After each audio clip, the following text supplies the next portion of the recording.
Prokuroria e posaçme merr nën hetim Belinda Ballukun. Prokuroria e posaçme e regjistron emrin e zëvendës kryeministres Belinda Balluku si person nën hetim për akuzën e shkeljes së barazisë në tendera. Numri 2 i qeverisë Rama 4, sipas burimeve është thirrur të paraqitet në SPAK të hënën mbi bazën e një shkrese që mban firmën e prokurorit të posaçëm Dritan Priençi. Burimet të besuara bëjnë me dije se fletëthirja i është dorëzuar zonjës Balluku në Ministrinë e Infrastrukturës dhe Energjisë.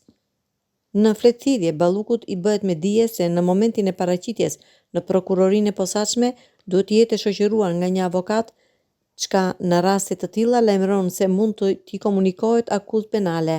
Kjo nënkupton ndërkohë që me gjas SPAK do të ushtrojë ndjekjen penale ndaj numrit 2 të mazhorancës pa mas sigurie e në këtë mënyrë prokurorët e posaçëm shmangin edhe kërkesën për autorizim në Kuvendin e Shqipërisë.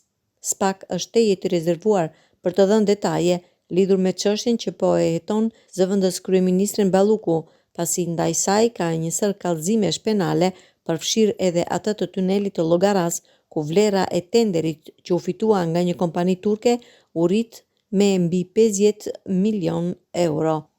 Nuk dihet nëse zonja Balluku do t'i përgjigjet fletëthirjes së SPAK dhe në këtë pozitë të re përballë drejtësisë do të vijojë apo jo të qëndrojë në postet qeveritare apo do zgjedhë të largohet me dorëheqje e ta zhvillojë betejën e saj pa mburojën e Partisë Socialiste.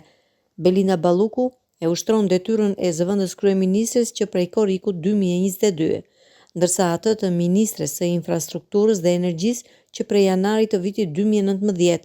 Balluku ishte drejtuese politike e qarkut Fier, ku në zgjedhjet e 11 majit fitoi 12 mandate.